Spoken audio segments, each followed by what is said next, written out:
Hello guys, and welcome back to another cold episode. On today's episode, I wanted to talk about Magic.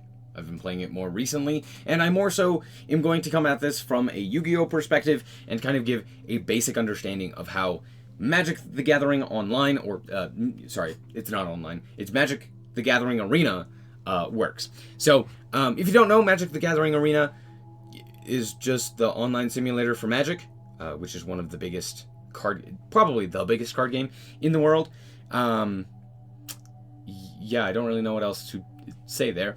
But one thing about Magic in particular is that it has a lot of different formats.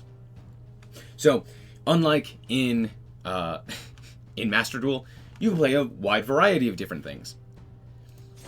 Unless you're new to the game, in which case you can't because you don't really have the ability to build the decks. This is one of the least free-to-play friendly simulators. So you know, it's like up there with like Duel Links. I wish I was kidding. It does technically have a card crafting system, but it's pretty bad. The card crafting system. So there's that. But at the very least, you can craft cards. But I'm just going to show you more so the one deck that I play. Well, one of the decks that I play, as well as a more basic understanding. Now, I've played a bunch of this on stream. I went through the tutorials and stuff like that. So I'm just going to do a game for you guys, as well as go through the basics of this game and how it functions. So first and foremost, we got to start off with the lands. Lands are basically mana, which basically equivalent to how you can actually activate cards. I'm sure most of you already know this, because, it's Magic. You probably know this. But basically, you play a land, you can only play one land per turn, and then that land can be converted into one of that colored mana. There's 5 different types of lands. You have forests, you have mountains, you have swamps, you have islands, and you have plains. Each one of the different colors do various different things.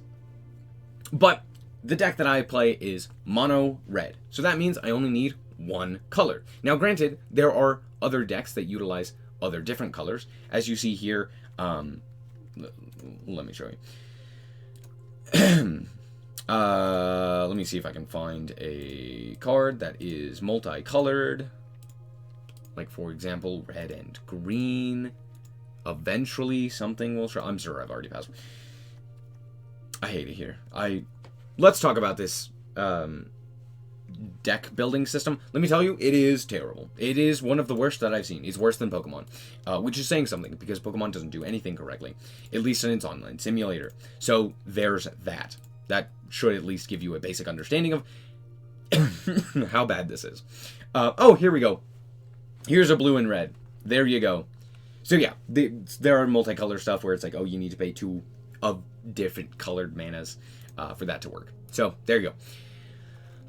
There's also colorless mana, which is similar to like colorless energy in Pokemon. There's not really a similarity in Yu-Gi-Oh! Because, yeah, mana's not really a thing in Yu-Gi-Oh! Yeah, think about mana as like your normal summon in Yu-Gi-Oh! That's a good way of thinking about it. And then think about your normal summon as in Edison format, or even GOAT format. That's a good way of thinking about Magic, is that it's just Yu-Gi-Oh! But GOAT format. Because honestly, that's what it is. So, yeah, I'm going to quickly go through the card by card, and just more of a basic understanding. This deals a bit of burn damage and enhances your guys over multiple turns. Pretty nice. It even summons a monster at the end. This one gets buffed by other attacks, like for example, other instants or sorceries, which are basically like quick plays or regular spells. Basically spells. I guess there aren't really traps, is the thing. They're just quick plays. Everything's basically a quick play, but you keep it in your hand. So there's that. This one doesn't have... none of my guys have summoning sickness, which is a mechanic in Magic, which basically says, hey, on the first turn, a card is summoned, or a monster is summoned. They do not get to attack. But if they have haste, they can do that. They can attack on the first turn that they are summoned. That's basically it. So basically all of my guys have haste. There's also flying, which basically means that it can attack directly, unless your opponent has something else with flying with which to block. Or reach. Reach also does that. This one also has haste as 2/2 with 2 mana, which means you can play it for just 2 mana. You drop it, it deals 2 damage. Fantastic. Same with this guy. We also have this one, which is for 2 mana. You get to pop a card. Not pop a card. You get to deal 2 damage to a card. And then if... Anyway, you'll see it in game. And then on top of that, if I deal 5 damage to this with my own monsters, it becomes this creature. There you go. Lightning Strike is just a burn spell or a removal spell. Same with this one. This one's just a removal spell. It deals 5 damage. We have Squee, which summons guys as it attacks, which is pretty strong. This guy is just a flying haste monster. And then we have a few other things which aren't really all that important. So yeah, that's it for the deck. Let's hop into the duel and show you how this deck performed. Alright, so I should mention that I basically got to about mid-ladder with this, not having to know more or less anything else about Magic. And yeah, I'm just going to quickly go through this game. And I'm not going to explain too much because honestly I don't know all that much. But there is a mulligan rule, so... oh, cool, we're playing a mirror match. Yeah, this deck's pretty common. Or this style of deck, I should say. What do I want to do? I probably want to go this guy. So I'm gonna hit them for 2. And then I do think I probably want to hit this.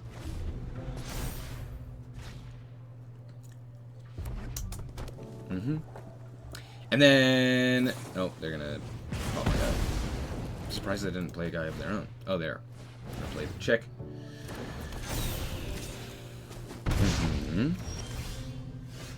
Okay, let's go Mountain. Let's go Swift Spear. Let's go Invasion. I probably want to actually pop this guy, don't I? Yeah, probably. I don't know. They're going to get a 2/2 here. I don't really know how to explain a 2/2. It's like a 1800 attack point monster, I guess. It's a good way of thinking about it.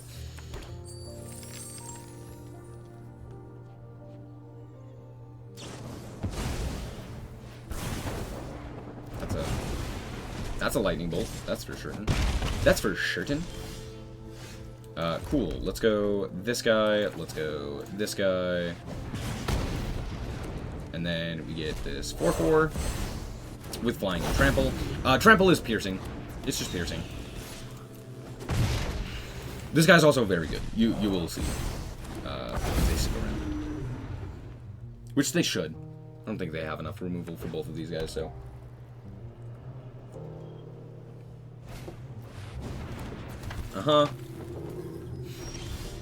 Pass the turn. Why did we not attack there? What? Okay, so I should be able to deal 8 damage here. 8. I think I have it exactly equal.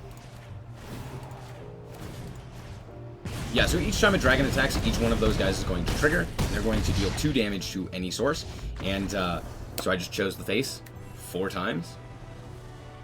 And then I dealt the rest of the damage. There you go. That's how the deck functions. It's pretty simple. But yeah, Magic is honestly not all that complex. It has a very simple skill floor, or very low skill floor, with a very high skill ceiling. So basically what that means is it's easy to get into, and easy to understand, difficult to really master. Now, it's still a card game, and so it's still not exactly the easiest, and I really didn't give an in-depth explanation, but hopefully you can look at this and understand more or less how this game functions, right? You play mana then converts to creatures and or spells, and those spells and creatures basically do what it says on the tin. However, the difference is that there are actual keywords, right? Haste basically means that you can play them as soon as possible, right? They're basically an actual monster, right? Prowess, you get a +1/+1 counter, which counters are similar to like gaining attack points, right? A +1/+1 is similar to gain like 500, right? That's a good way of thinking about it, right? Excuse me. So yeah, that's kind of how the game works. Now each different color does various different things. Green is known for being heavy on like ramp and stuff like that. So they're more of like a late game deck. You know, big monsters, lots of land, stuff like that. Black is known for removal spells, killing things, reducing their attack power. Death touch, which does like if they battle the attacking monster or the other monster, then the one that has death touch dies, right? Blue is known as like the control color. It has counter spells similar to like hand traps and stuff like that, which you would think is similar to Yu-Gi-Oh! And how Yu-Gi-Oh! Plays, but it's not. It's just not at all. And then white is toxic. Quite literally, but not literally, but more so just like it's kind of supposed to be the jack of all trades. It's supposed to be able to do anything. It focuses on like humans and +1 counters. I think often, but it kind of is just everything. But yeah, that's kind of the more or less gist of Magic. And yeah, there you go. I just wanted to kind of showcase what I've been up to and the games I've been playing. And yeah, Magic the Gathering Arena is fine. However, one thing I will say, first of all, if you've stuck around this long, thank you. But second of all, genuinely, I do think that Master Duel is by far the best simulator for a card game that we've had basically ever. It's really, really good, and I think it's so underrated by the community because we talk about like Konami and how bad they are and all of this jazz. But like genuinely, it's insane how good Master Duel is. Now, it would be nice if we got actual events similar to the amount of events that are currently here. Jump in, the quick drafts, the premier drafts, the different formats, the etc. etc. I wish that was something that we had in Master Duel, but it's not. To be fair, Pokemon doesn't have that either, but there you go. Anyway, Magic's very fun, and hopefully this gives you a rundown of how this game works. Also, last thing, if you really want to check out a deck, there's a very simple way of doing that, and you can import decks. It's very easy, it's very simple. You just go online, you find a website, there's like 10,000 of them, you like Google whatever deck you want to play, you pick a deck, you copy it, and then you can paste it, and then it'll probably show up like this because you probably don't have all the cards, and then you can craft the cards. Or you can like figure out where the cards are. Let me real quick explain how to figure out where the cards are. Do you see this little thing? This is going to be annoying. Do you see right next to the name? So it's legendary creature, Pyrexian Praetor, and then there's a little icon there.